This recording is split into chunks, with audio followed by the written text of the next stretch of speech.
What's up, guys? It is Mercules here, and this is going to be my second ever StarCraft 2 cast.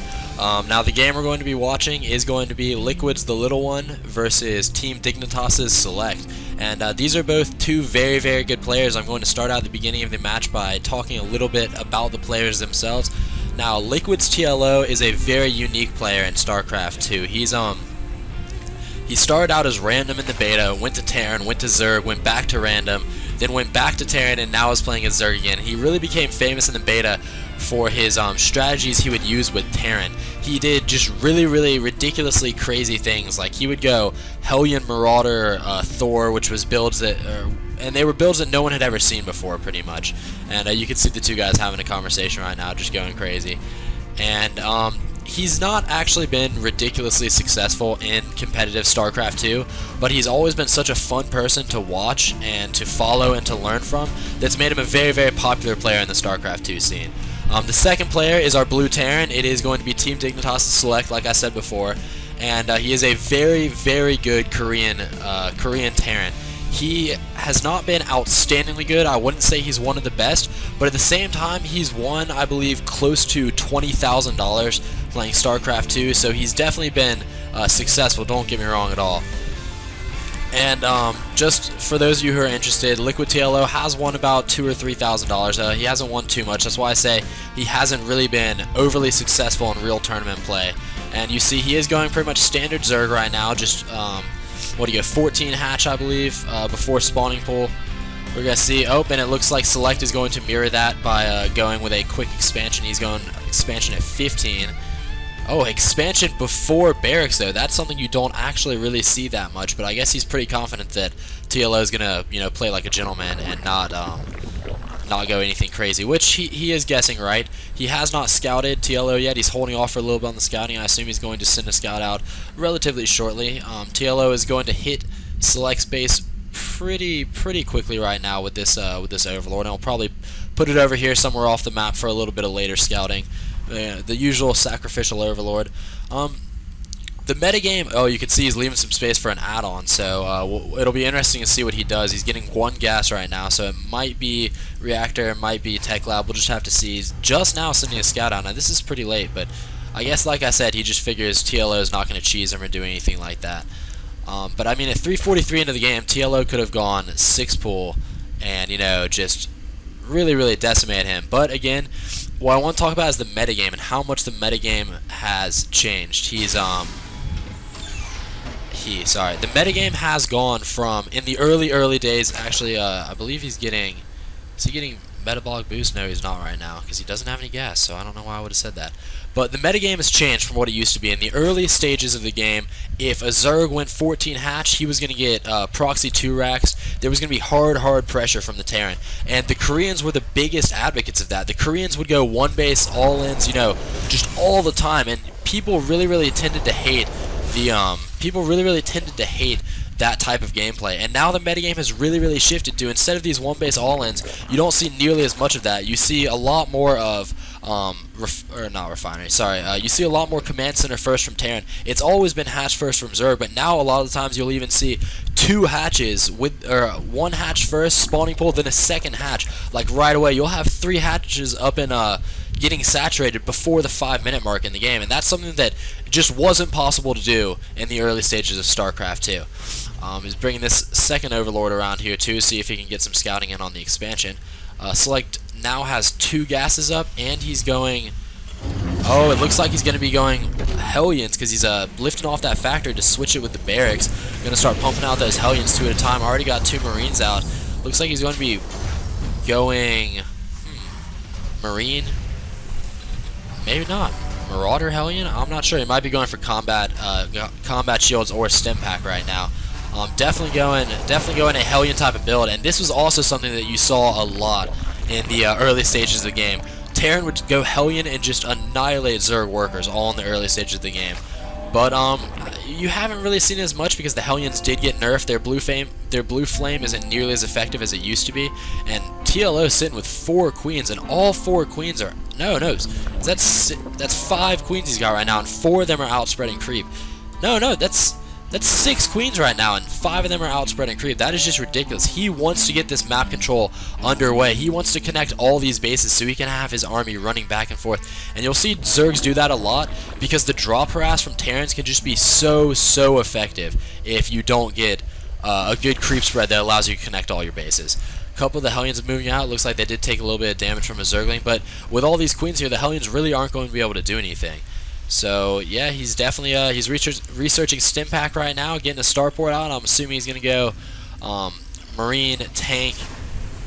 Oh, look at this, walling off of the supply depots too. I'm assuming he's gonna go Marine, Tank, Medevac. That is pretty much the standard Terran build, but it looks like he's gonna keep trying to pressure with these Hellions. He might do a Hellion drop if he feels like he can get that going. If he feels like he can catch TLO out of position, but TLO's already got the roaches going up, so I really don't see what these Hellions are going to do for Select unless he really catches TLO out of position. And I just don't know if he's going to be able to do that. I mean, TLO's only got 2 bases right now. Not a position you really like to be in as a, as a Zerg. You want to always be 1 base ahead of a Terran opponent, but that means that he's not really spread out that much, and his creep spread is just ridiculous right now. You see how much quicker those roaches are on creep than when they're off creep. So, really, look at this. What is he doing with these queens? How many queens is that? That's 8 queens right there. That is an army of queens. I can honestly say I've never seen that before out of Zerg. And Select agrees with me. He's not really sure what's going on. So, I mean, these queens can do transfuse, which can really keep the army alive. If you want to look at it like that, the queens are the medevacs of the Roach or of the Zerg army. Now, they can't fly, but they can shoot down air, and you see, Select is just wholly unprepared for this. He's got Stimpack, but he's only really got 1 medevac, so each time he's stimmed, he's going to be really hurting his own army. Now, he does have a lot of Marines, but neither Marines nor... And it looks like, is he using these transfuses? It looks like, yes, he's using the transfuses all in the army. Select's having to pull off all of his SCVs from the line, and he's attacking with SCVs. Now, this is a good position for TLO to be in. The unfortunate thing is he is going to lose a bunch of these queens, but he took out almost all the Hellions from that army. And now look at this, he's stopping that bunker from getting done. He took out a ton of SCVs, and you see Select was going for this 3rd expansion, which he's not going to be able to do now. I've never seen this before, but this is some brilliant play from TLO, and this is why I say that TLO was such a unique player. He does strategies that no one's ever seen before. And like I said, no one's ever seen, that, at least that I know of, I've never seen a Roach Queen push. Now, like I said though, the problem is he's going to lose these queens. Because once he can't supply this army anymore with roaches, all these queens are going to be up here, and they're pretty much just going to be defenseless. He's going to keep trying to stream roaches down, but Select's got up 2 bunkers right now. He's probably going to have to cancel this expansion. In fact, he's guaranteed going to have to cancel that expansion. And TLO is actually putting a lot into this. He's bringing over the Overlords too. I don't know whether he's trying to do a drop. I don't know whether he's researched. No, he has not researched the ability to load units into the Overlords. So that's unfortunate for him. But like I said, there go all those queens right now. I guess when you really look at it, it's not that much.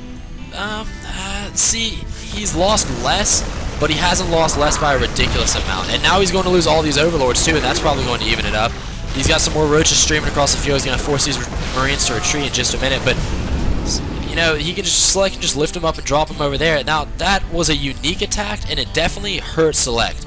Don't get me wrong, it definitely hurt Select, but it didn't really knock Select out of the game. So that's what I'm saying. TLO is a very good player, but his unique strategy like that make him entertaining to watch and make him fun to pay attention to, but they don't necessarily knock him out. Going for a macro hatch right now, and he is not going to a 3rd base, so it looks like he's going to try to end this game off a 2-base timing push, and that is not really something that works that much against Terran, especially he's got all these roaches right here. Select switches to Marauders or Siege Tanks. I mean, he can just absolutely decimate TLO's army right now, and you see Select just move those guys over there. Wasn't really paying attention, and this roach is going to be going kind of hard. He also had a drop come down right over here, took out another Overlord, and I'm interested to see whether he's going to go for an Overlord drop. It's something that, it's the Roach death drop pretty much. You get all your Roaches, load them up into your Overlords, and you drop them right in the Terran's main base. And if he's relying on bunkers and things like that, it's going to really hurt him. He's also getting a 1-1 out right now, Select is. TLO is also going for 1-1, so that's going to pretty much put them on even footing. He's got a lot of roaches, though. A lot of roaches and not really anything else. And it looks like he's just continuing to build roaches. So you see now he only has 2 queens. He pretty much wasted all of those queens in that attack. Took out a lot of workers, but not really that much. Let's see. Control R. Killed. Oh no, I take that back. He killed 34 workers. That is outstanding. And you see how far behind SeleCT is now in the supply. Not in the overall units lost, but in the supply, he is very, very far behind. And it looks like he's pulling over here now. Going to be taking out some creep timbers. Does have 1 marauder, but I'm fairly positive he's gone mostly tanks since then. Got tank sieged up on the high ground, and TLO is just going to run in here right now. And he spots the high ground with the Overlord, takes out the tank, and there's only 2 Marauders here. That is not nearly enough. So we're going to see if SeleCT managed to attack right now. Oh, nope, that's going to get forced away by those roaches. TLO smartly left those into his base. Pulling off the SCVs again, and I think this might actually be it. I don't know if SeleCT can come back from this. He has absolutely nothing in his main base to defend. So pure roach actually working out very, very well for the little one in this game. And I'm going to have to say the reason that worked out is because he sensed right away that that SeleCT was going to be going Marine Hellion, and neither Marines nor Hellions are very good versus roaches. In fact, Hellions are terrible versus roaches. Taking out the factory right there, that's a nice little victory. He is supply blocked right now, but I mean, look at the supply. I mean, SeleCT's got 46. He's pretty much lost everything. This game is over. A very nice job to TLO, taking out a very strong Korean player. What pretty much happened is SeleCT went Hellion Marine, and TLO just straight up countered that immediately with his roaches, and those roaches normally wouldn't have been that effective, but he brought over so many queens. The queens were able to take out a medevac, the queens were able to use transfuse and heal the roaches. Very unique strategy. It ended up paying off, and the thing was, SeleCT just lost so many workers in that main attack that he really couldn't keep his macro going. He couldn't build up anything. He couldn't get enough tanks. He couldn't get enough marauders. And TLO didn't choose to expand on the back of it. He chose to drop down a macro hatch and produce even heavier, knowing that he'd taken out so many workers from SeleCT. He chose to produce even more roaches and just go for the final all-in. Didn't quite do a roach drop like I was kind of expecting him to do. He just pushed right up in the center because he knew that SeleCT had a bunch of his Marines out of the field, or out on the field trying to take out creep timbers and stuff. He knew he was trying to go for that third to get back into the macro game. It just didn't end up working. So a very cool game between LiquidTLO and SeleCT, and I hope you guys enjoyed this, and remember to like, favorite, and subscribe for more.